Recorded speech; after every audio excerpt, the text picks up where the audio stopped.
Buenos días, hermanos, un placer nuevamente poder encontrarnos nuevamente a través de este medio que el Señor ha permitido que hoy podamos hacer uso, y gracias a Él que la tecnología ha avanzado a estos pasos y debido a las circunstancias que atraviesa el mundo entero, ¿no? Podamos gozar de este privilegio maravilloso que es mantenernos en contacto, y vaya si no es importante para lo que haremos en unos instantes más, como una vez más lo venimos haciendo cada primer día de la semana, el poder nuevamente estar todos juntos a través de la tecnología, de que cada uno desde su hogar compartiremos una vez más lo que nuestro Señor nos pidió antes de partir, que por medio de los símbolos que Él mismo estableció, la copa y el pan, podamos recordar y hacer memoria de esa maravillosa obra en la cruz del Calvario en favor de cada uno de nosotros. Recordemos siempre y tengámoslo claro que la obra redentora del Señor es personal. Él tomó nuestro lugar y esa cruz debió llevar nuestro nombre en primera persona, pero Él, en su incomparable amor, tomó nuestro lugar para que nosotros justamente pudiésemos ser salvos, pudiésemos formar nuevamente parte de la familia del Señor. Que el Señor nos bendiga y que una vez más en este precioso día que el Señor nos regala podamos compartir la cena del Señor todos juntos. Les invito ahora a que antes de compartir un himno con ustedes vamos a tener una breve oración para ya compartir justamente el himno, les voy diciendo, el himno 508, venid y celebrad, un himno maravilloso que nos habla justamente cuál es el motivo real de la cena del Señor. Es un motivo de alegría, un motivo por el cual nos debe unir a todos juntos, porque es el acto y la conmemoración de la victoria más grande llevada sobre la faz de esta tierra, la obra justamente por la cual el Señor Jesucristo venció al maligno en esa cruz del Calvario. Oramos. Te damos gracias, Señor, porque una vez más has permitido que desde nuestros hogares podamos estar juntos, unidos por medio de la tecnología, Señor, pero lo hacemos con un fin. Y al estar todos juntos, haremos memoria una vez más de la obra de nuestro Señor Jesucristo en la cruz del Calvario. Que al compartir la copa y el pan en nuestros corazones, en nuestros interiores, podamos justamente reflejar y tener presente que ese fue nuestro lugar. Pero el amor de nuestro Dios, el amor de nuestro Salvador, nos ha permitido que podamos gozar de ese maravilloso regalo que fue el que Él ocupara nuestro lugar. Gracias te damos, Señor, y sabemos perfectamente que no es la cruz de dolor, sino la cruz de victoria, la cruz de salvación por la cual nosotros hemos sido nuevamente tomados y hemos sido lavados por la preciosa sangre de nuestro Señor Jesucristo. En el nombre maravilloso de nuestro Salvador Cristo Jesús oramos. Amén. Cantamos el himno 508, venid y celebrad, y a posterior tendremos la meditación de la palabra del Señor.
hermanos, en la meditación de la palabra hoy les invito a que abran sus Biblias en el libro de Juan. Juan, capítulo 6, vamos a leer a partir del verso 53 hasta el 57 inclusive. Juan 6, 53. Jesús le dijo: de cierto os digo, si no coméis la carne del Hijo del Hombre y bebéis su sangre, no tenéis vida en vosotros. Subrayen y presten atención, no tenéis vida. Verso 54. El que come mi carne y bebe mi sangre tiene vida eterna, y yo le resucitaré en el día postrero, porque mi carne es verdadera comida y mi sangre es verdadera bebida. El que come mi carne y bebe mi sangre, en mí permanece y yo en él.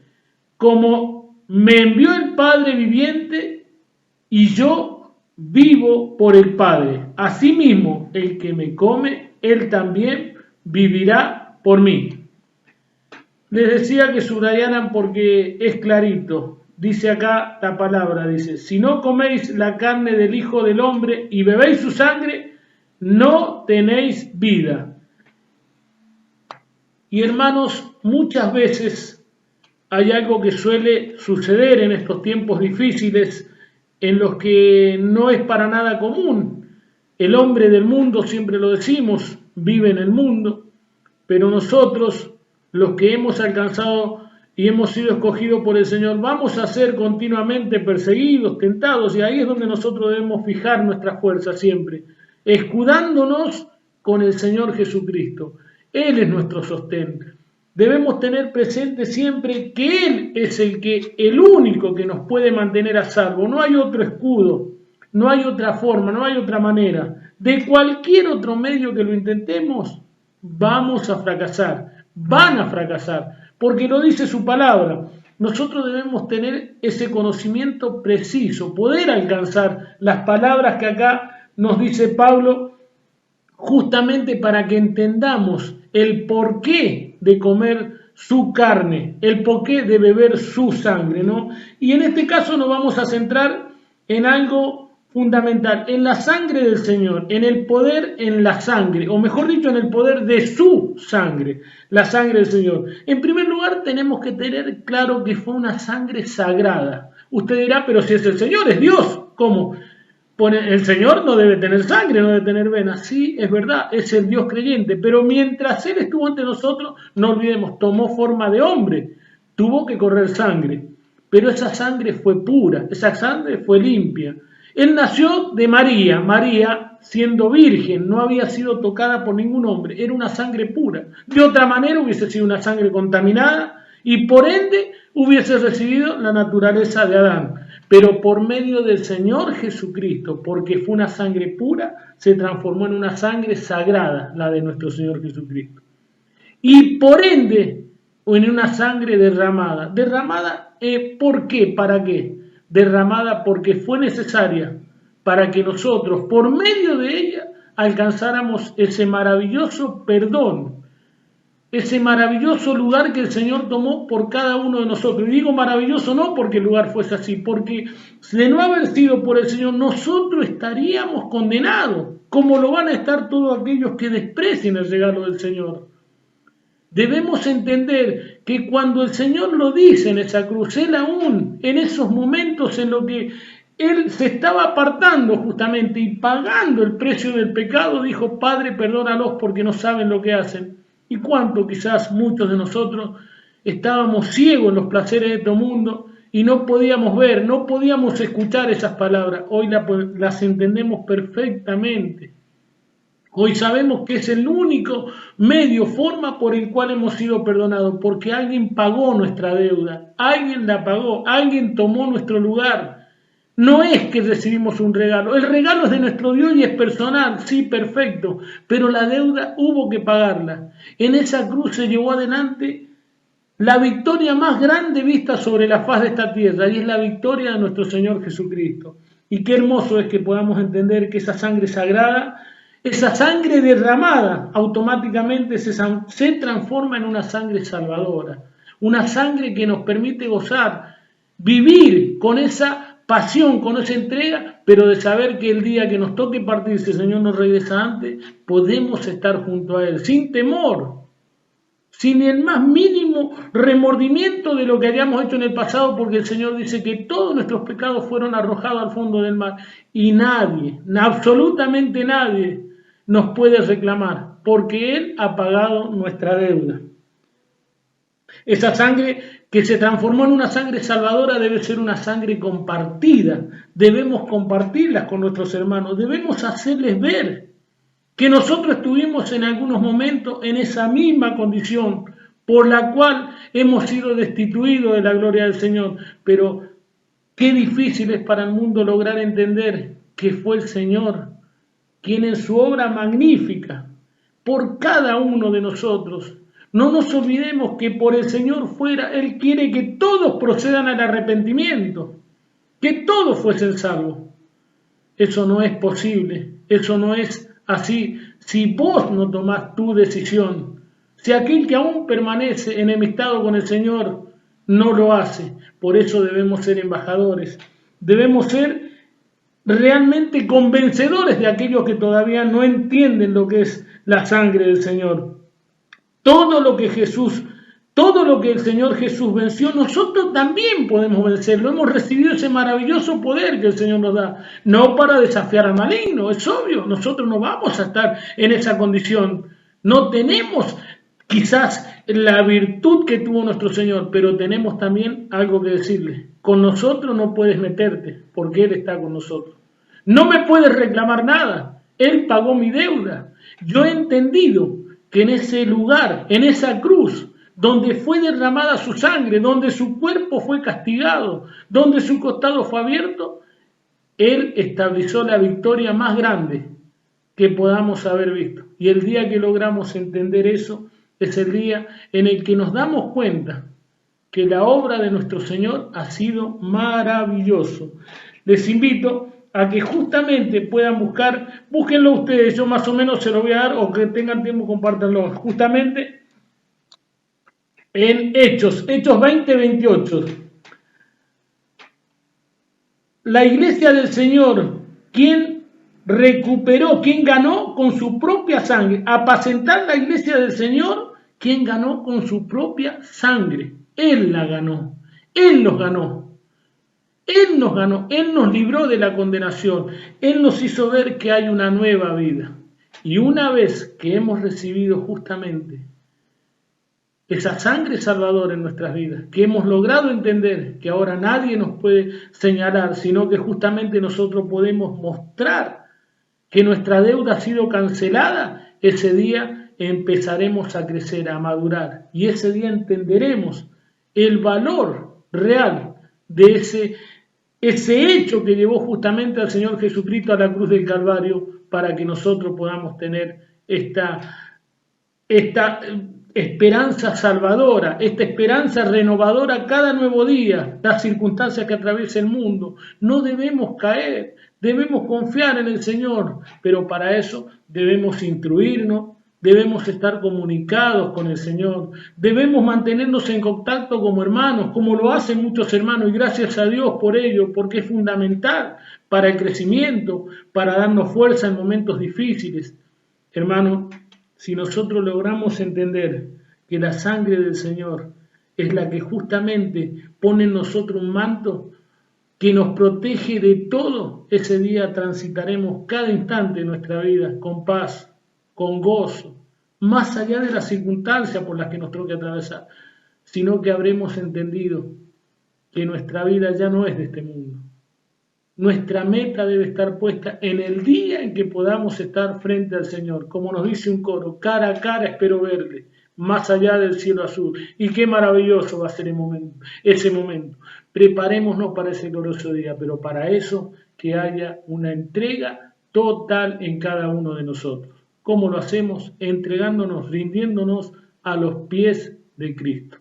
Que el Señor bendiga su palabra y que al compartir una vez más la copa y el pan justamente en nuestros interiores, le digamos, Señor, quiero que ocupes el lugar que tú siempre debiste ocupar, el lugar de privilegio en mi vida, y ayúdame justamente a no olvidar jamás que yo he recibido este maravilloso regalo, este maravilloso perdón, por tu obra en la cruz del Calvario. Gracias, amado Dios. Compartamos la copa y el pan haciendo memoria de la obra de nuestro Señor Jesucristo. Amén.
Padre y Señor nuestro que estás en los cielos, te damos gracias por poder, Señor, a la distancia, en forma virtual, haber podido participar de la Cena del Señor, recordando los símbolos que tú dejaste instituidos en el pan y en la copa, tu cuerpo y tu sangre derramada en la cruz del Calvario.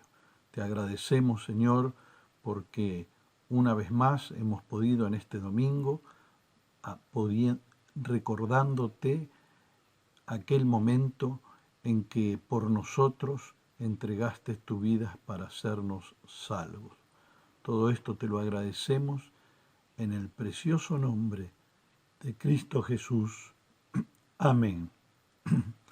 Hermanos, recordemos que mañana por el canal de YouTube de Conferencias Buenos Aires, o mejor dicho, Conferencias BA, ya lo vamos a anunciar también en la página, en el grupo de WhatsApp de la iglesia, se estará desarrollando la tercera reunión de enseñanzas del año.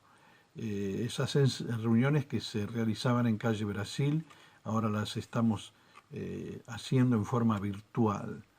Mañana el tema será la iglesia y la ideología de género, a cargo del hermano Mariano Laudonio.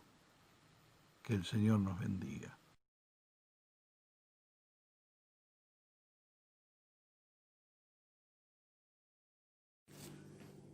Buen día, hermanos.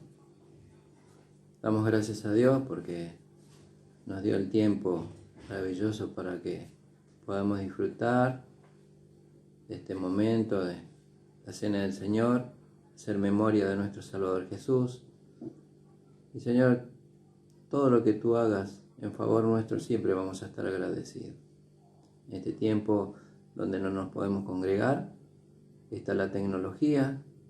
Bendice, Señor, a los que nos están mirando, a los amigos, a los hermanos. Y ahora sí, vamos a estar pasando a escuchar momentos de canto con los jóvenes, pero también después sí vamos a estar escuchando la palabra de Dios a través de tu siervo, que Él nos va a hablar de Cristo. Así que oramos y después sí pasamos al momento de canto.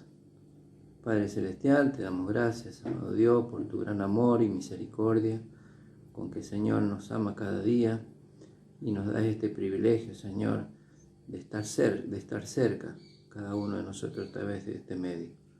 Bendice, Señor, a los amigos que nos están mirando, a los hermanos. También bendice a los jóvenes que van a estar dándonos, Señor, un tiempo de canto, y a nuestro hermano Pablo, que tiene el privilegio de abrir la palabra de Dios. Te damos gracias por todo, en el nombre de nuestro Salvador Jesús. Amén. I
hermanos, buenos días, ¿cómo están? Qué lindo es volvernos a encontrar un nuevo domingo donde hemos recordado el sacrificio del Señor en la cruz y ahora, después de unos coros, podemos tener un tiempo para escuchar lo que el Señor tiene preparado para nosotros.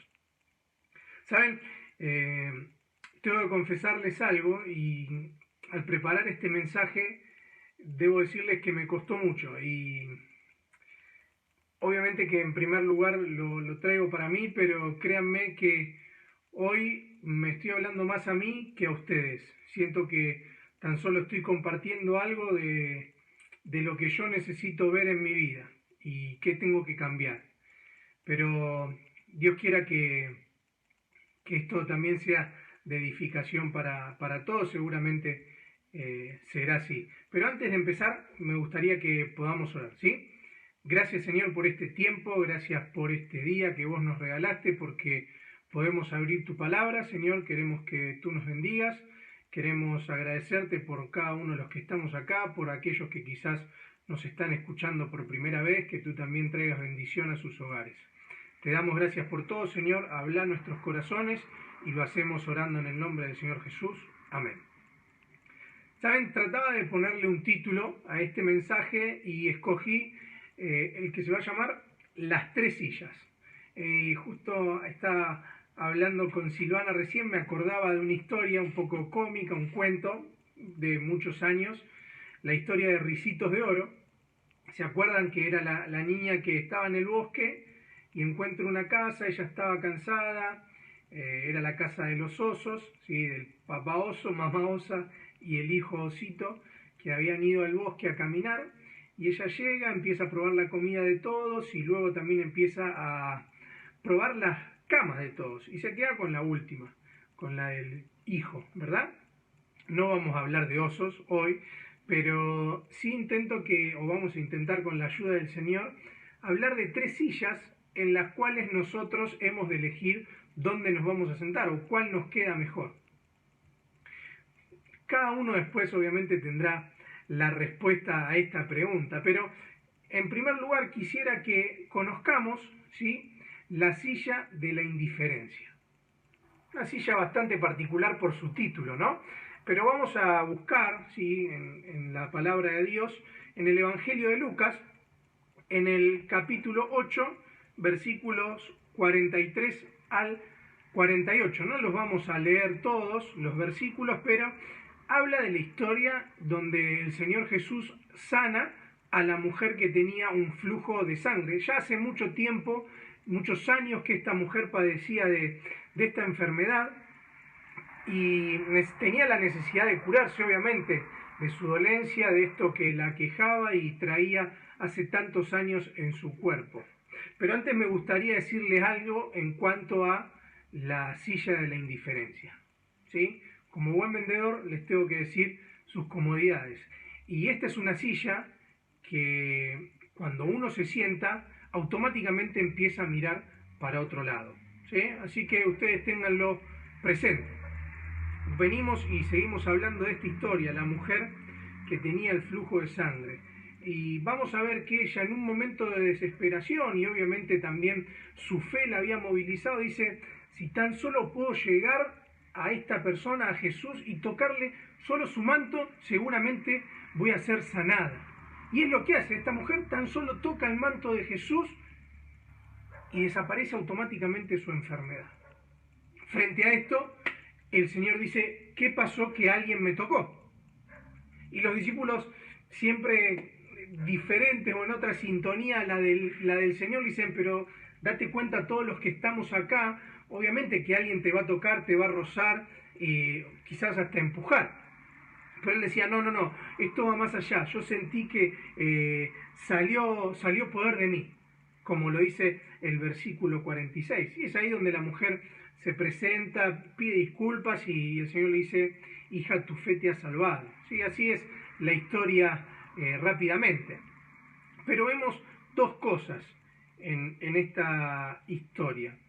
En primer lugar, es que frente a un momento de desesperación, como el que tenía la mujer, donde había invertido todo su dinero, lo dice allí la palabra, donde no había conseguido los resultados que quería, dice que el Señor trae sanidad. Tiempos difíciles, ¿verdad?, lo que estamos viviendo, donde podemos tener muchas semejanzas, ¿sí? Y en la desesperación, en la incertidumbre, el Señor es donde trae sanidad, donde trae calma.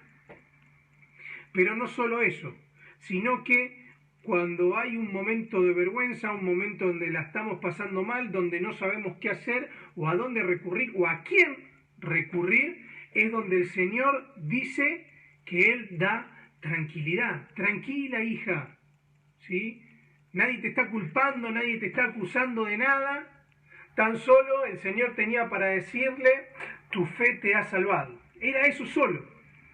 ¿Cuántas veces, hermanos, nos sentamos en una silla de indiferencia, una silla obviamente contra la que el Señor luchó, porque el Señor no era indiferente a esto, y después lo vamos a seguir sosteniendo, nos vamos a dar cuenta que Él marca totalmente lo opuesto, ¿sí? Donde el Señor veía cosas que los demás no.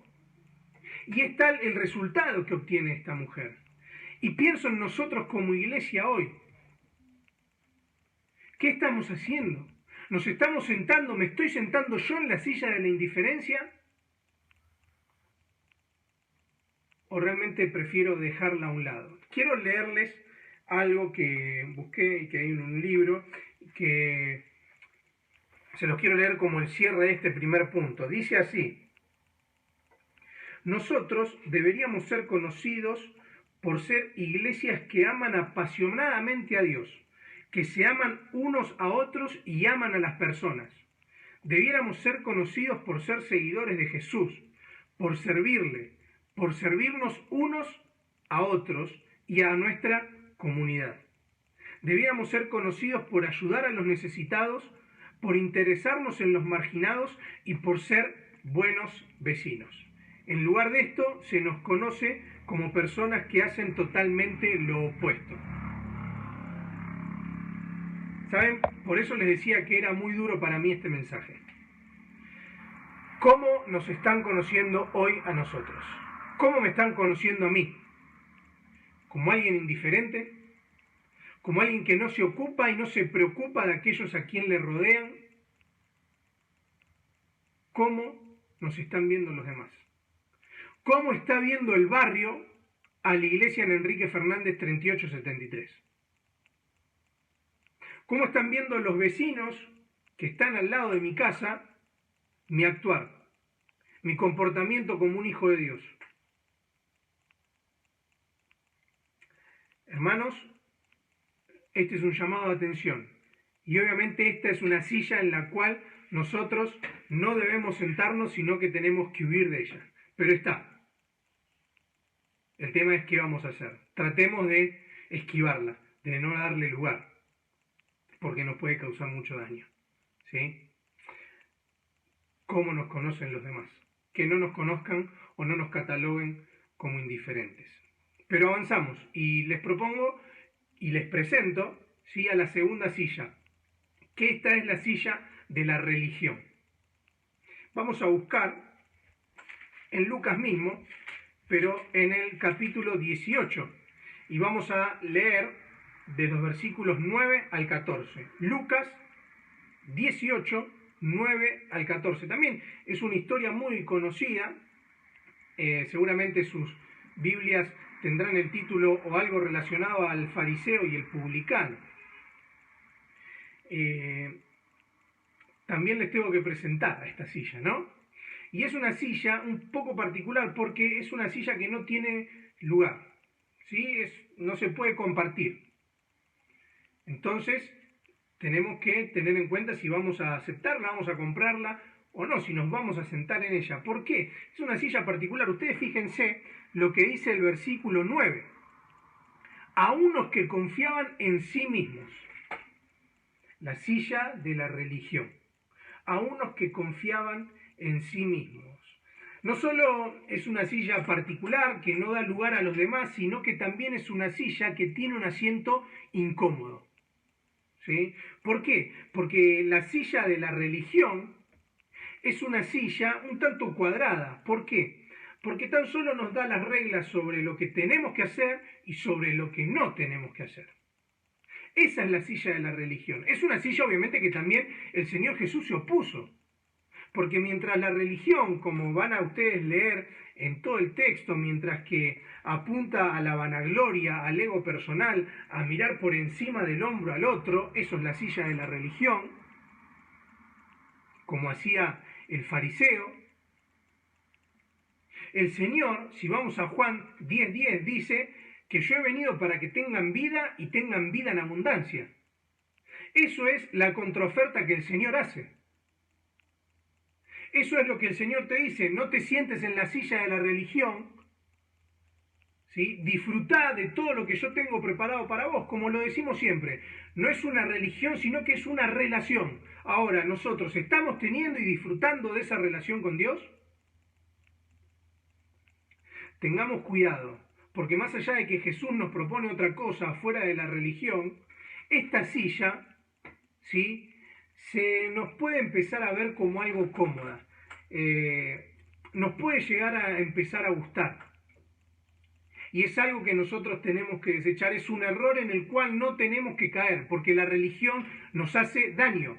Si no, estudiemos en la Biblia, y más precisamente en lo que fue el ministerio del Señor, la actitud de los religiosos, de los fariseos. ¿Qué hacían? Y el Señor mismo le dice, no sean como ellos, que anhelan los primeros lugares, que buscan esto, buscan lo otro, buscan el reconocimiento, pero no buscan lo importante que es tener una comunión, una vida de relación plena con el Padre. Y eso es lo que nosotros tenemos que buscar. Y esto es lo que esta silla no me da. Entonces, tengamos cuidado. ¿Por qué? Porque tenemos que entender, o tengo que entender yo, que hay tres aspectos que no puedo dejar pasar por alto. El primero de ellos es que tengo que entender que no soy perfecto, ¿sí? Cosa que la religión me dice, no, vos tenés que hacer, no, yo no soy perfecto. ¿Por qué? Porque reconozco mi esencia, ¿sí?, y reconozco mi necesidad delante del Padre. No puedo seguir si no sigo con el Señor tomado de la mano. No solo que no soy perfecto, sino que tampoco yo no soy más que el otro, no soy más que mi hermano que está al lado. ¿Por qué? Porque el Señor nos ve a todos por igual. Ahora la religión, como pasaba con los fariseos, era diferente. No hay escalas. ¿Sí? El Señor no hace escalas, sino busquemos en la Biblia y nos vamos a dar cuenta, el mismo Señor dice, no hay acepción de personas para Él. Pero sobre todas las cosas, entender que no tengo que ser falso. Porque debo buscar la sinceridad y la autenticidad como el Hijo de Dios que soy. La silla de la indiferencia, la silla de la religión, pero ahora yo les quiero proponer otra silla más, y es la silla de la compasión. Vamos a buscar en el Evangelio de Mateo, el capítulo 9, y ahí vamos a ver la última de las sillas, y es la silla de la compasión. Ustedes saben que la palabra compasión, como la esencia de la misma en el Nuevo Testamento, se menciona 5 veces. Las 5 veces están dirigidas a una actitud del Señor, ¿sí? ¿Y qué es este concepto, o cuál es la definición de esta palabra? Es un sentimiento que brota del interior de uno, ¿sí?, y que lo lleva a realizar tal cosa, una acción determinada. Dice Mateo 9:36, y al ver las multitudes, hablando de Jesús, tuvo compasión de ellas, porque estaban desamparadas y dispersas como ovejas que no tienen pastor. Entonces dijo el Señor a sus discípulos, a la verdad la mies es mucha, mas los obreros pocos. Rogad pues al Señor de la mies que envíe obreros a su mies. Hasta acá nomás con la lectura de la palabra de Dios. Y esta es la silla que a mí me gustaría en la que ustedes se sienten, o al menos es la que me gustaría sentarme a mí. Porque vemos algo particular y es, en primer lugar, cómo el Señor miraba hacia los demás. Fíjense que además de tener compasión, ¿por qué? ¿Qué es lo que lo mueve al Señor? ¿Cuál es el sentimiento? Es ver a la multitud como ovejas dispersas y desamparadas. No creo que el Señor viera a esas personas con un futuro bastante promisorio, como si fueran a llegar lejos. ¿Por qué? Porque el accionar del Señor siempre era contrario a lo que los demás proponían. Acuérdense cuando vimos, justo me tocó a mí el miércoles pasado, sí, no este, sino el anterior, vimos la alimentación de los 5.000, el Señor les dice a los discípulos, denle ustedes de comer, o ¿cómo le vamos a dar de comer a esta gente? Siempre la actitud del Señor era diferente a las de los demás. Y lo traigo, esa reacción o esa forma de pensar del Señor a hoy, ¿sí? ¿Estoy yo teniendo compasión? ¿Estoy yo teniendo ese sentimiento que tuvo Él acerca de la gente? Estamos pasando momentos difíciles. La sociedad en muchos aspectos, muchas áreas, muchos lugares está pasando un tiempo muy complicado, ya sea en lo económico, pero sobre todo en lo espiritual. Ahora, ¿cuál es mi reacción? ¿Cómo estoy actuando yo? Y déjenme decirle que me da cosa evaluar mi situación frente a esto. Y sé que no estoy haciendo lo que debería hacer. No sé ustedes. La iglesia, ¿cómo está actuando en esta situación? ¿Qué estamos haciendo? ¿Qué le estamos dando a la gente? Entonces, pensemos cómo miraba el Señor, ¿no? Tuvo compasión. Algo dentro de su interior lo movió a invertir tiempo en esas personas. Ese era el accionar del Señor. Ahora me pregunto, y les pregunto a ustedes, obviamente, por consecuencia, es si nosotros estamos dispuestos a correr el riesgo. ¿Cuál es el riesgo? A correr el riesgo de comprometernos. A correr el riesgo, de decir sí, acá estoy, de levantar la mano, de poner manos a la obra. Lo dice un poco adelante, ¿sí? En el próximo versículo. ¿Estoy dispuesto yo a hacer algo para que esa situación cambie? A nivel social, a nivel espiritual. ¿Qué voy a hacer yo? Habla ahí, da el ejemplo de las ovejas que no tenían pastor. Me puse a investigar, no lo vamos a compartir ahora porque sería un poco engorroso y medio complicado, acerca de los videos y demás comentarios acerca de las ovejas, pero una oveja extraviada es una oveja que corre mucho peligro, ¿sí? Más en la época en la que el Señor está dando este ejemplo, pero una oveja extraviada es una oveja expuesta. Ahora, ¿estamos nosotros preparados para ir a buscar a aquellos que se están perdiendo? Porque déjenme decirle que también no solo es un tiempo importante y puede ser muy productivo para la iglesia, ¿sí? Para poder contarles a aquellos que tienen necesidad, poder hablarles del amor de Jesús, sino que también es un tiempo especial para el enemigo y aprovecharlo para hacer cambiar la situación, para ir en contra, para que la gente no se acerque al Señor. Pensemos en esto. Pero, como les decía, una oveja extraviada es una oveja expuesta. Ahora, yo quiero proponerles una cosa, que se me ocurría mientras terminaba de armar el mensaje. El plan MMOP. ¿Qué es esto? El plan, la mies es mucha, pero los obreros pocos. MMOP. Y acá en esto tenemos que decir que sí o que no, tenemos que aceptarlo o rechazarlo. Es como la silla, ¿me siento en la silla de la compasión o prefiero alguna de las otras dos que vimos? ¿Por qué? porque este plan tiene como consecuencia lo que dice el versículo 38 y 37. ¿Sí? La mies es mucha, los obreros pocos, rogad pues al Señor de la mies que envíe obreros a su mies. Entonces te pregunto, porque igualmente me lo pregunté primero yo, si estoy dispuesto a decir sí. Si estoy dispuesto, como decíamos hace unos minutos, a decir, acá estoy, a levantar la mano. A decir como dijo Isaías, ¿se acuerdan? Heme aquí, Señor, acá estoy, mírame, yo digo que sí. ¿Estoy dispuesto a decir eso? ¿Estás dispuesta a decir eso? Es solo algo que nosotros podemos decidir. Esta es la silla de la compasión, esta es la silla que yo les quiero presentar, esta es la silla en donde el Señor se sentó, porque fue la actitud que Él tenía. Ahora, ¿qué vamos a hacer nosotros? En otro libro, sí, hoy les leí dos cosas, quiero terminar leyendo algo que viene muy bien para cerrar esta reflexión. Nikos Kazantzákis, ¿sí?, tiene una oración que dice: soy un arco en tus manos, Señor, ténsame para que no me enmohezca. No me estires demasiado, Señor, porque me romperé. Estírame demasiado, Señor, porque ¿qué importa si me rompo?